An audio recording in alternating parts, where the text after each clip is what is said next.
Analiza SWOT. Ce este și cum o putem folosi într-un mod util pentru organizație sau în scopuri care privesc dezvoltarea personală. SWOT este un acronim care provine din engleză și care înseamnă S. Strength, puncte tari, W. Weaknesses, puncte slabe, O. Opportunities, oportunități, T. Threats, amenințări. Cum aplicăm această metodă? Punctele tari.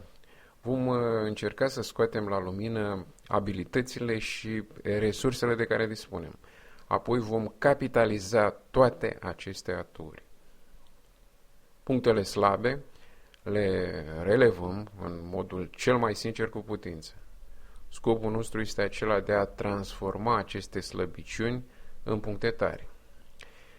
De exemplu, dacă nu ești suficient de bun comunicator, poți remedia această stare de fapt prin participarea, să zicem, la o serie de cursuri sau seminarii pe această temă. Oportunități. Căutăm zonele în care am putea avea un avantaj concurențial. Ideea este să concretizăm aceste zone de potențial pentru a deveni mai eficienți. Amenințări. Ne aplecăm atent asupra modului de evoluție a mediului socioeconomic și financiar în care activăm pentru a identifica din timp factorii care ne-ar putea perturba dezvoltarea afacerii sau realizarea planului personal pe care ni l-am propus. Pentru reușita acestui gen de analiză este foarte important de subliniat următorul lucru. Punctele tari și punctele slabe fac parte din zona interioară a organizației sau a propriei persoane. Acestea se află sub controlul nostru, mai exact ține de voința și priceperea noastră de a le modela și gestiona. Oportunitățile și amenințările se află în zona exterioară de control.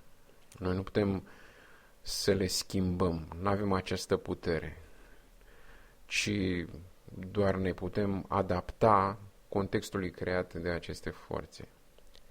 În concluzie, pentru a folosi eficient analiza SWOT, trebuie să conectăm punctele tari la oportunități pentru a deveni mai eficienți și mai profitabili.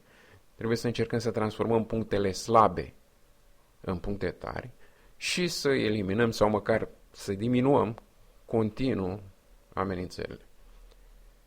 Pe baza analizei SWOT vă puteți crea un set de obiective strategice prin care să vă atingeți țintele propuse atât în plan profesional cât și în cel personal. Sunt Dan Ignat, consultant și trainer în afaceri și dezvoltare personală. Împreună cu echipa Centrului European de Educație și Training, îți urez toate cele bune!